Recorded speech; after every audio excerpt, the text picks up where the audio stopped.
Hola a todos, bienvenidos al canal. Hoy les traigo la reseña de la primera novela que publica Fyodor Dostoyevsky. Me refiero a Pobre Gente. Elegí esta edición de Alba Minus no solo por la confianza que me da la editorial por su traducción, sino también por una característica especial que le dan a esta edición los traductores. En un inicio, este libro se publica en una revista literaria el año 1846. Luego, Dostoyevsky hace correcciones para mejorar, según en palabras de los traductores, para mejorar ciertas reiteraciones léxicas de su manuscrito. Y lo publica como libro individual el año 1847.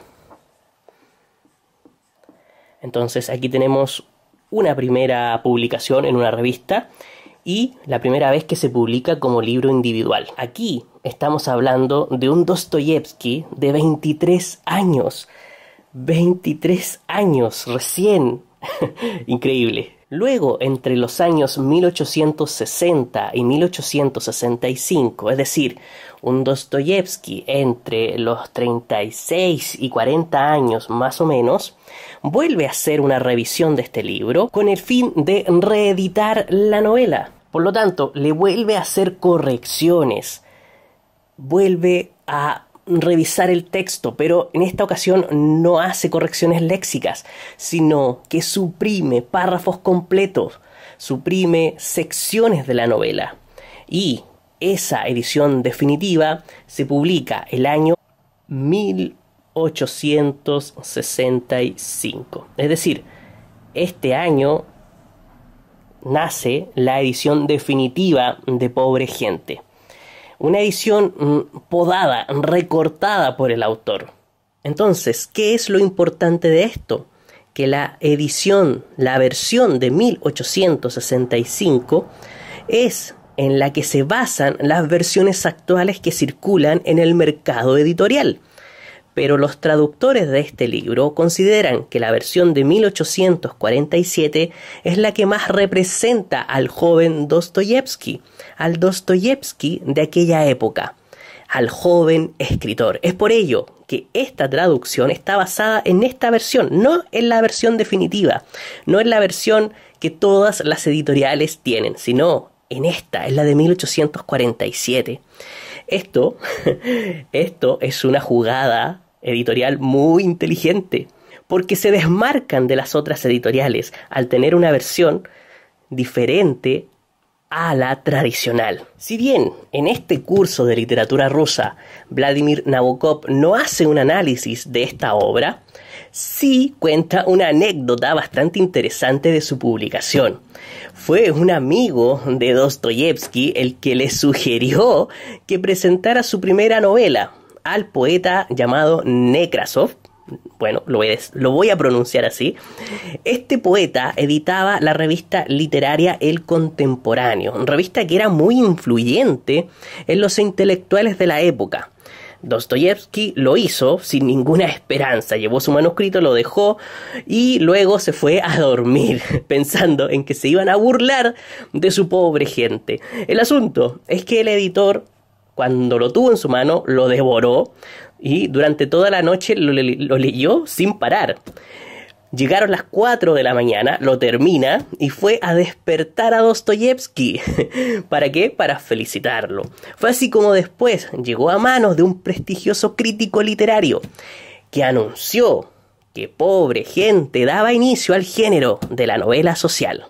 Claro, Pobre Gente tiene mucho de novela social, pero hay algo que este crítico no pudo ver: el verdadero potencial de Dostoyevsky, el verdadero potencial como escritor de novela psicológica. Si bien el trasfondo psicológico del personaje principal de esta novela no llega a ser tan profundo como el de Crimen y Castigo, aquí están las bases, los inicios, como diría Nabokov, lo embrionario del gran escritor ruso. En Pobre Gente nos cuenta la historia de un funcionario público de baja categoría. Esto es importante, es un funcionario de baja categoría llamado Bueno, le voy a decir Makar porque el apellido me cuesta decirlo. Debushkin, quien representa a esos empleados de la Rusia de mediados del siglo XIX. Entonces, el protagonista es Makar, que es de esos empleados que hacen su trabajo en las sombras, que nadie los nota, que pasan desapercibidos, y cuya remuneración es tan escasa que viven en situaciones deplorables. Y este es el caso de Makar. La forma en que vive y dónde vive es realmente patético. Ni siquiera tiene una habitación, básicamente vive en un rincón de una gran cocina. Este hombre no solamente sufre por su pobreza, sino también por la alienación. ¿Y por qué la alienación? Es su propio trabajo la que se la causa. Él es un copista, es decir, su trabajo es copiar documentos sin equivocarse. Básicamente, su función equivale a la de una máquina fotocopiadora. Por lo tanto, lo que hace, en lo que se desempeña, no le da herramientas para desarrollarse como persona. En resumen, el personaje está cosificado. Es una simple cosa en el sistema burocrático. Es un objeto. Es una máquina fotocopiadora. Por lo mismo, necesita poder expresarse, realizar una labor en la que pueda ser él mismo, en la que pueda liberar su espíritu. Pero ¿cómo lo puede hacer si vive en la extrema pobreza? Es ahí cuando adquiere sentido la estructura de la novela, porque estamos hablando no de una novela tradicional, es una novela epistolar. Es una novela compuesta por cartas. Es una novela epistolar, en donde el personaje principal se envía cartas con una mujer llamada Bárbara. Bárbara es una mujer más joven que él y además es una familiar lejana, pero muy lejana, que por casualidad o quizá por infortunio termina viviendo frente a él, debido a que está arruinada y sumida en la pobreza. Esta es la oportunidad de Makar de poder liberar su espíritu. Esta es la oportunidad de poder desarrollarse de alguna manera, de hacer algo que lo libere. Por lo tanto, recurre al arte, a la literatura. Esta escritura con cartas lo libera. Empieza a desarrollar su faceta de escritor. Y claro, está enamorado de ella. Entonces, ¿qué le faltaba a este personaje? Le faltaba un impulso y Dostoyevsky se lo da. Es como una reacción. Es como una reacción química. Vamos a poner aquí al amor. Y el amor actúa como un reactivo. Impulsa a que Makar escriba. Y le escriba a Bárbara. Así, nuestro protagonista empieza a tener una pequeña esperanza. Empieza a vivir en medio de la desgracia. Y es a través de las cartas donde Dostoyevsky nos muestra escenas realmente interesantes del protagonista. Lo lleva a un patetismo extremo cuando quiere, por ejemplo, ayudar económicamente a Bárbara. Pero él no tiene ingresos suficientes ni para él mismo. Él no puede comer y más encima quiere ayudar a esta muchacha. Y aquí empiezan a aparecer tintes psicológicos muy interesantes. Lo embrionario del escritor psicológico de Dostoyevsky. Por ejemplo, él se engaña a sí mismo y también a los demás de que puede permitirse darles una ayuda económica. No solamente intenta ayudar a Bárbara, sino también a algunos otros personajes de la novela.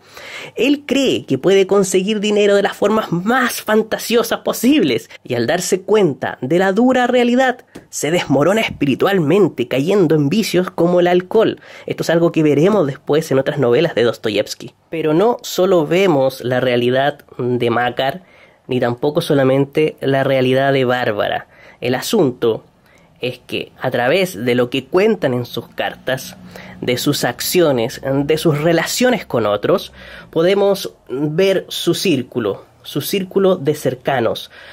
Makar, su trabajo, los desplazamientos que realiza, Bárbara con la persona con que vive, con las cosas que hace rutinariamente. Entonces podemos ver sus mundos. Bueno, este círculo parece una elipse. Bueno, podemos ver sus dos mundos. Entonces, no solamente vemos su intersección a través de las cartas, sino que vemos lo que los rodea. Y eso nos da una perspectiva general de la Rusia, de la pobreza en Rusia, de las pobres gentes que Dostoyevski retrata muy bien en la novela. Es decir, amplía la visión de la realidad de la gente pobre y miserable de la Rusia de aquellos años a través de la correspondencia de estos dos personajes. Este es un primer Dostoyevski que todavía no sufría las penas del presidio en Siberia. Eso cambiaría rotundamente su literatura. Por eso predominan aquí esos tintes románticos con los que potencia la novela, al igual que, por ejemplo, en Noches Blancas, para los que han leído esa novela corta. Lo interesante del libro es hasta dónde se extenderá la posibilidad de usar el amor como catalizador. ¿Cuánto durará? ¿Y cuándo se acabará? Y si se termina, ¿qué será de nuestro querido personaje? ¿Qué pasará con Makar y su esperanza en medio de este mundo triste y pobre? ¿Qué será de su lamentable vida? ¿Y qué pasará con Bárbara? ¿Cuál será su destino? ¿Hay alguien de todos los personajes aquí que pueda salvarse? Te lo preguntas y terminas con el corazón en la mano realmente, porque Dostoyevski te hace sentir realmente la pobreza en que vive esta gente de Rusia. Y hay una escena tremenda, muy simple, no solamente una, hay varias, en donde te das cuenta que estos funcionarios son mucho más pobres, tienen una pobreza mucho más indigna que los pobres mismos. Es impactante, yo se las recomiendo mucho. Bueno, espero les haya gustado la reseña. No puedo ahondar mucho más allá porque tienen que leerla, no quiero develarles nada importante. Este libro es muy bueno, es genial para conocer al Dostoyevski de 23 años. Si ya con esa edad hacía esta maravilla, comprendo cómo llegó a escribir obras como Crimen y Castigo y Los Hermanos Karamazov. Si les gustó el video, no olviden suscribirse, comentar y compartirlo en sus redes sociales sobre todo, me ayudaría mucho. Nos vemos la próxima semana.